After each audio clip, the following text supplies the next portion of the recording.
look at him the way he is now. Look at his system, look at his society. Is it crumbling? Is it coming apart? Is it a madhouse? Do it need fixing? What about you and what about your children? What about our historical family? What people gonna ask us, in the future? What did you do about all of this? It was a pandemonium.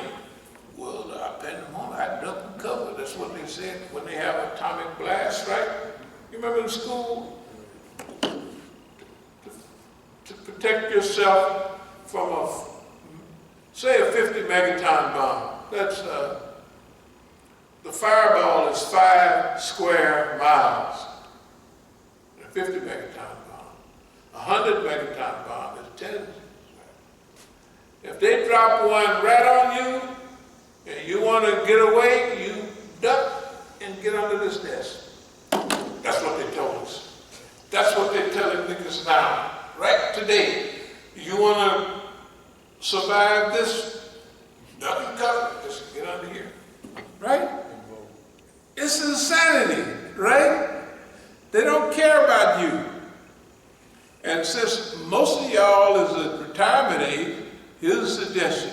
Retire from boss man. Make sure you get your first check or two. Make sure it's coming through. Then flip over, say goodbye, boss man, and help your dear uncle or your dear whatever it is.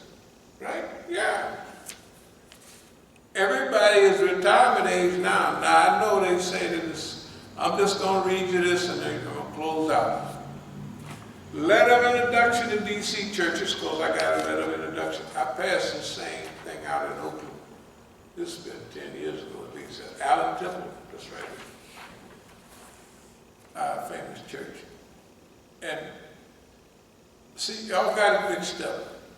Like, y'all think like we got a relative that's a judge in Arkansas.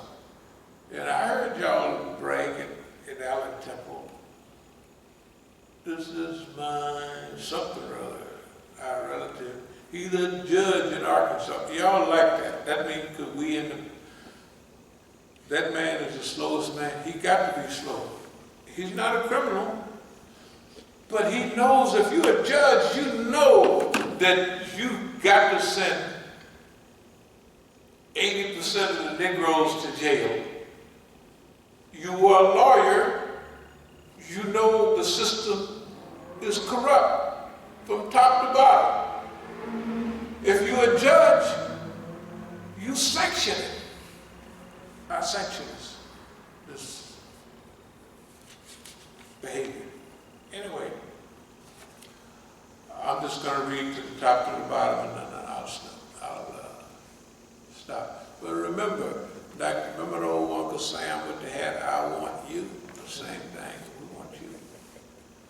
I just remember old Uncle Musa here with his kufi on, I want you. We do, this is not a personal thing, it's collective. All this stuff, you think I can do this stuff by myself? 50 years ago, now I know that all the dope stuff, not dope stuff, but all that crime, I got it organized myself. And then I brought everybody in. Same thing in Oakland. I got it organized all by myself. Then I brought it, everybody else, I brought them in. Same thing with Latin America, with cocaine smuggling.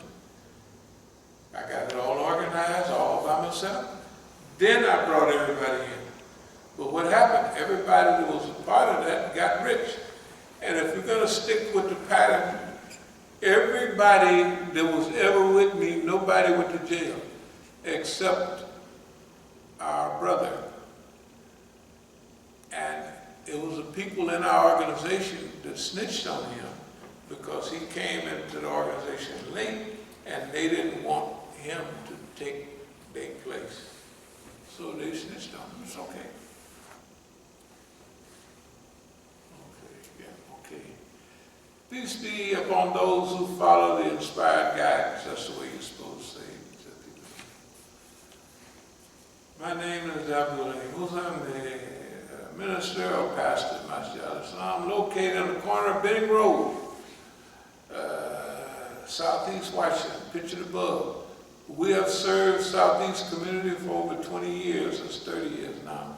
Before I moved to Benning Road, we were located 5021 A Streets, and we started we would like to congratulate the Black Church for its historical preservation of our humanity as a people in the face of outstanding obstacles, including slavery, Jim Crow, lynching, burning, the struggle for civil rights, and now destruction of the black family. What I mean by that was the church was the only institution that technically kept us human. We have to admit that. We would have been, after slavery, we would have been, first of all, it kept us pretty much together in slavery. And don't forget, our people were sharp. All the songs, all related to getting away and related to freedom. Swing low, sweet chariot, coming for to carry me home. That means that they're going to have to die before they go to heaven and all that. But wade in the water and all that, wade in the water, God's going to trouble the water. That means the people going to go down to the water in the stream. Dogs can't follow in the stream. Underground Railroad going to be here tonight. You know what I mean? And that's what the songs was related to. The old master sitting down on the porch, sipping the mint julep, all my darkest sure sound good. Listen to them sing. And they telling them, God's gonna trouble the water. Steal away home. I ain't got long to stay here. Right? Railroad be here tonight. So steal away all my darkest, Lord, have mercy on my darkest. They sure like their slavery. They love me. Right? Can you imagine? They sold themselves on the idea that Negroes liked slavery and they liked him. A poor working. But you could sell yourself anything. I'm telling y'all, don't sell yourself that lie. And don't buy, look, I'm sorry, it ain't nobody else doing this but us. And I know y'all think this is a hard job. I'm sorry, it's not a hard job. Those who believe in the Quran and those who follow the Jewish scriptures and the Christians and the Sabians, any who believe in Allah in the last day and work righteousness shall have their reward with their Lord, and on them will be no fear, nor shall they grieve. So this is to all of y'all still hanging out in the church and all that. Don't worry about that. Those who believe, those who are Yahud, Nasara is y'all, Christians. The Sabians, those are people that baptized and some kind of died in the old days. Any who believe in Allah in the last day, that's the criteria. Any who believe in Allah in the last day will get their reward from their Lord. This is from the Quran, by the way. A lot of Muslims don't even know they never, you don't know him say it. The threats which loom over us today are much greater than ever. We believe that the hope for the future lies in religion. We believe that God has placed us in this position at this time to rescue humanity from humanity. It is clear that the only existing institutions with the capability of taking on such a task are those that are God-centered and mission-orientated. That is, namely, the church and the Masjid. Throughout history, when mankind strayed so far from God, the men of God, such as Moses, Jesus Christ and Muhammad, peace be upon them all, called them to repentance and salvation in Christianity and to shahada or witnessing in Islam. Unlike other ideologies and programs, which often limit themselves to one sphere of human existence, religious institutions provide an all-encompassing program for the individual and collective progress and improvement. They are gifted with all the necessary assets to carry out the great mission of saving humanity. Number one, belief system, vision and values, which emanate from God, righteousness, goodness, and kindness to neighbors.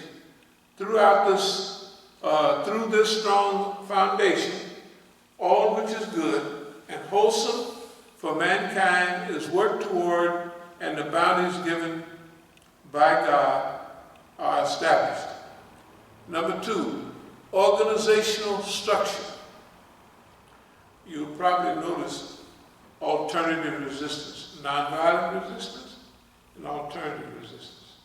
Is it new? No. We've had all this stuff planned out for years. We just have to wait for things to move along and catch up. Organizational structure, which provides a framework and lays out the process for realizing high ideals and faith. Number three, of course, the dedicated individuals and material resources that can translate great spiritual principles and values into action. Okay. So if this is America, the synagogue, the church, the Masjid, can we depend on the government to solve any problems? So far, absolutely not. But suppose the people with the ideology, what is the Muslims and Christianity, adopt the real form. For instance, for Christians, they try to live a life like Jesus. The church become a refuge, right? So, if you have a problem, you don't call the police because he might kill you. You call the church, one of several churches. They got a team down there, just like the police got a team. They on call all the time. You know, different teams, of course. And you having a domestic problem. So you call that team, 2, 3 people. They come and they counsel. They don't have no guns. They don't hold it. They try to talk to people, and most of the stuff you'll be able to calm the situation down. You're no threat. You're not coming there to the Negro's house and telling him what to do in his house. That just make him mad, right? He's really mad. Then you almost have to shoot him. Not have to. Okay? No, they do. They come and I'm here to tell you what to do. And he don't want that to happen anyway. What about drug abuse? Okay. You got a drug habit? No problem. We got consciousness, right? Suppose we turn a large percentage of all these big churches, just in D.C., into where you can go stay there. Church is a refuge. The only problem is the preachers and the people. The preacher don't know what you're talking about. You mean you want me to do the work like Jesus was saying? Right? That's what you want me to do. That's what my friends tell me. I said, that's a nice BMW. Is that one of the big 974? They all up back there.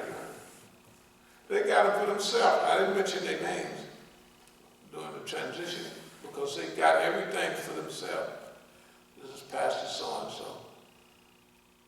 Yeah, man, I was just thinking we could help the city of Oakland. We could help a lot of people, man. We could do this, that, and that. Remember our building? As soon as we said we was going to turn the building into, let's say, homeless thing, boop, we'll try to solve the building. The government told us they didn't even give the nigga the money. Like, if he sells something, or if he takes the money out of our account. They don't get that money to him. The government keeps that money. Can you imagine? I don't know how much that property was. Let's say, nowadays, let's just say $1 million. They ain't gave him $1 million. If he had $1 million, he'd be in Florida or Mexico somewhere, right? He wouldn't be calling me on the phone. Yeah, I got your money. What you gonna do, right? It's insanity. All right. So, the Muslims ain't no better. You mean we're gonna give our zakat? We're gonna have people. I said, well, just use, you got 28 satellites, man. Just use 4 or 5 of them. You got an auditorium downstairs. Let the people come in. And the masjid should be a refuge, right? They can stay there. And everybody in has been to college. Some of them are psychiatrists, so we'll teach them and train them about how to live better. Then they can stay there until they get better.